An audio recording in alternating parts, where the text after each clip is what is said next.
Hello everyone, welcome back to my channel. I hope you all are doing great. So yeah, as you know till now, this channel is all related to educational videos, study related videos where we will be studying different kinds of chapters, different kinds of topics. Yeah. So today's our first video and in this video we will be studying class 10th chapter science life processes. Okay, which is of CBSE board. Okay. So yeah, so in this video we will only study the introduction wala part and in the upcoming videos we will try to complete the chapter. Okay, and I'll try my best to make you understand this chapter and the further chapters in a more interesting and in a more conceptual manner. Okay, so yeah, I hope you enjoy this video. So let's start the chapter.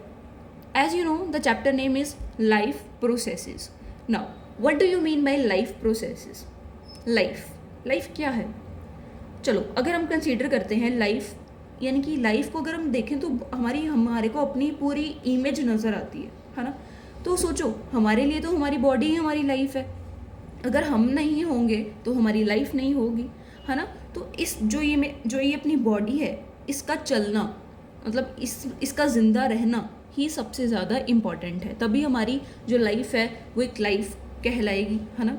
So life को अगर हम एक body consider करते हैं तो उस body में जितने भी प्रोसेसेस होते हैं, B it reproduction, B it breathing, B it any process, okay, B it filtration, है ना? जो कोई भी प्रोसेस है जो अपनी बॉडी करती है ना, इन अ कोऑर्डिनेटेड मैनर, ताकि जो एक बॉडी है वो एक लिविंग बॉडी बन सके, है ना?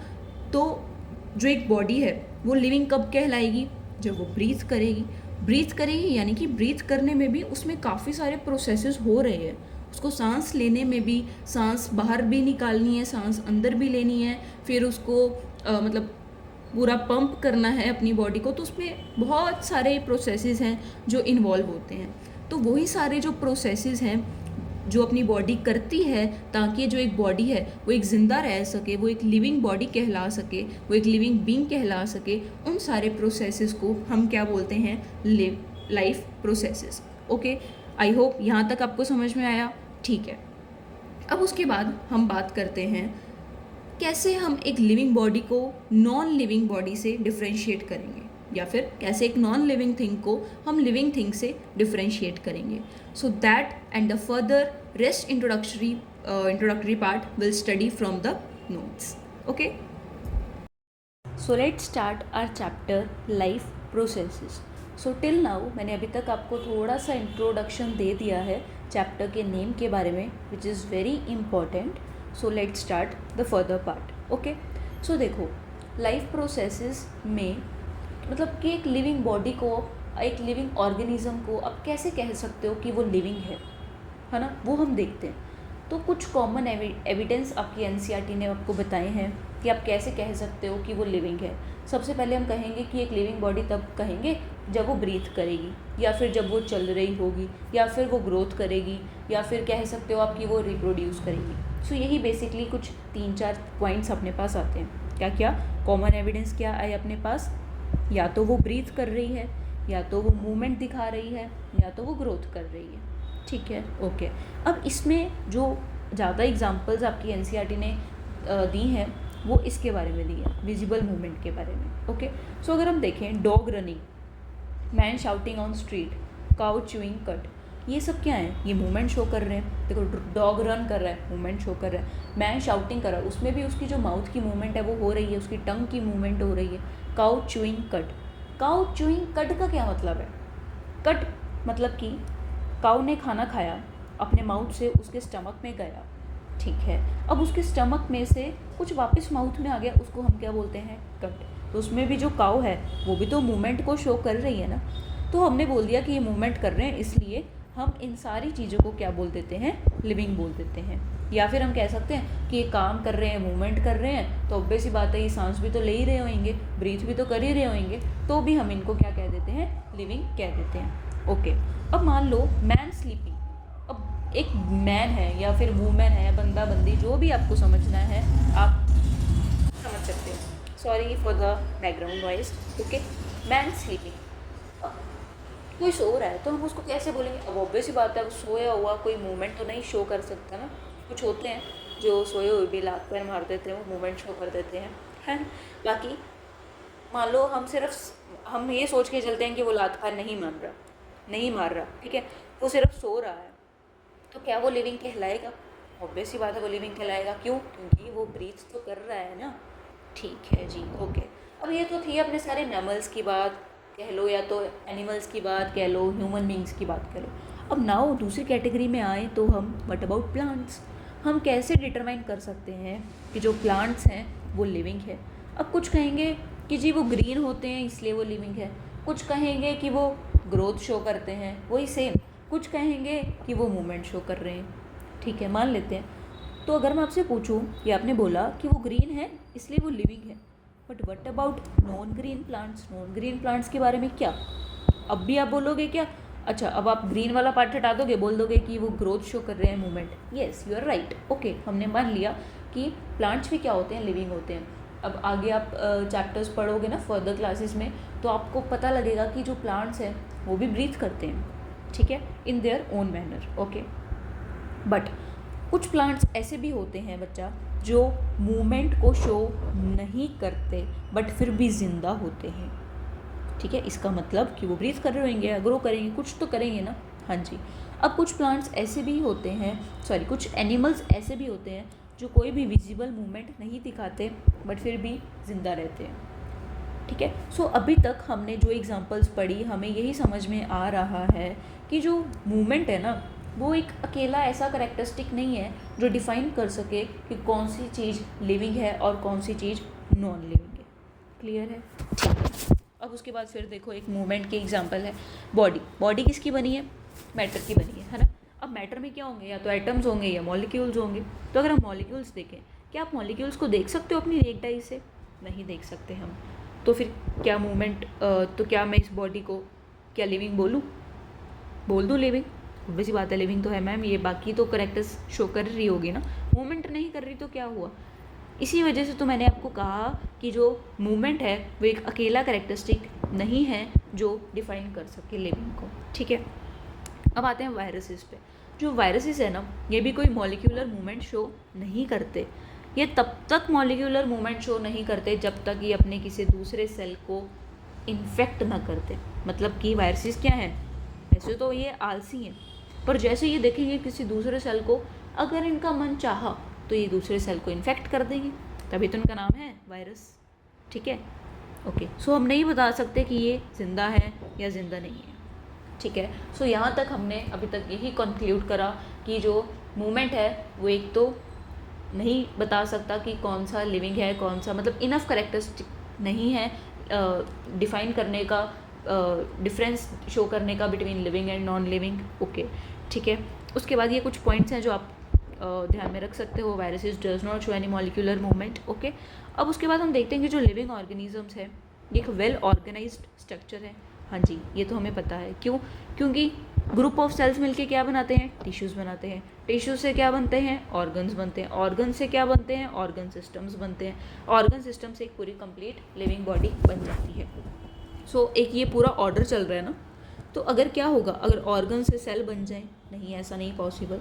तो अगर ये ऑर्डर जो है ये ब्रेक हुआ बिट फॉर एनी रीज़न, चाहे वो एनवायरनमेंट रीज़न से कुछ भी रीज़न हुआ, तो ये जो ऑर्गेनिज्म है ये ज़िंदा नहीं रहेगा।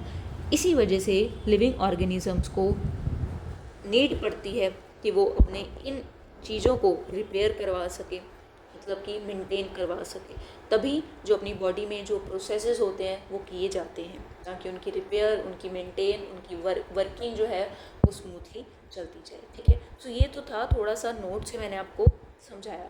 अब हम देखते हैं ये सारा introduction part from our NCERT, ठीक है, ओके। सो ये है आपकी NCERT chapter number 5, life processes, ठीक है। सो हम लाइन टू लाइन पढ़ते जाते हैं। आप भी मेरे साथ अपनी NCERT खोल लीजिए और पढ़ना शुरू कीजिए line by line, because NCERT पढ़ना इज़ द मोस्ट इम्पॉर्टेंट। कुछ मत पढ़ो, बस NCERT पढ़ो, ओके, ठीक है। सबसे पहले वो कहते हैं, how do we tell the difference between what is alive and what is not alive. वो कह रहे हैं कि हम कैसे बता सकते हैं कि कौन सी चीज़ ज़िंदा है और कौन सी चीज़ ज़िंदा नहीं है. If we see a dog running और a cow chewing cud or a man shouting loudly on the street, we know that these are living beings. Obviously मैंने अभी आपको बताया, एक डॉग रनिंग कर रहा है, काउ चुई कर रही है, मैन शाउट कर रहा है, तो ये सब क्या है? Living beings. What if the dog और द काउ और द मैन वर एस्लीप. अब क्या, अगर डॉग सो रहा है, अगर काउ सो रही है, मैन सो रहा है, तो क्या, तो हम कहेंगे कि वो जिंदा है. We would still think that they were alive. But how did we know that? चलो ठीक है, अगर कोई चीज़ है, डॉग है, काऊ है, मैन है, वो अगर सो रहा है, हमें इतना तो पता है कि वो ज़िंदा है, बट वो हमें कैसे पता, वो ये पूछ रहे हैं हम. How do we know that? We see them breathing and we know that they are alive. ठीक है. उसके बाद what about plants? How do we know that they are alive? We see them green. Some of us will say, ठीक है, कुछ कहेंगे कि वो ग्रीन है इसी वजह से वो अलाइव है. यार यू आर राइट. ठीक है. But what about plants that have leaves of colors other than green? Non-green plants के बारे में क्या? They grow over time, so we know that they are alive. फिर हम कहेंगे कि ठीक है वो ग्रीन नहीं है ना, बट वो ग्रोथ करते हैं इसी वजह से वो जिंदा है. ठीक है.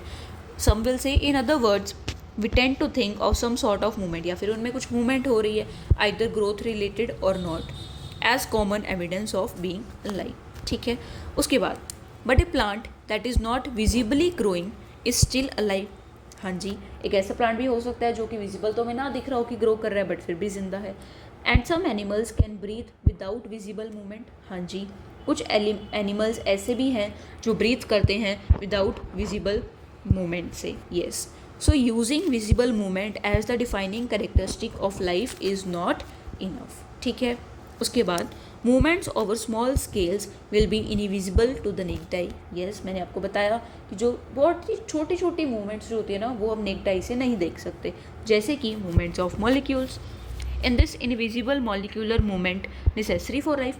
क्या ये जो इनविजिबल, जो हमें मूवमेंट दिख ही नहीं रही है, क्या वो नेसेसरी है? अगर हमें ये क्वेश्चन किसी प्रोफेशनल बायोलॉजिस्ट से पूछे तो वो कहेंगे हाँ जी नेसेसरी है.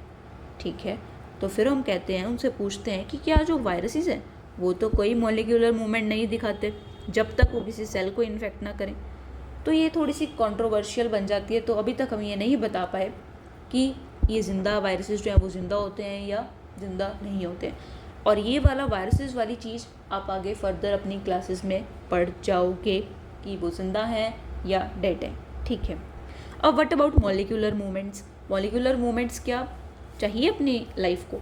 तो हमने अभी पढ़ा कि जो लिविंग ऑर्गेनिजम्स होते हैं, है ना, अपने ऑब्वियस बात है, पता ही होगा कि वेल ऑर्गेनाइज स्ट्रक्चर है.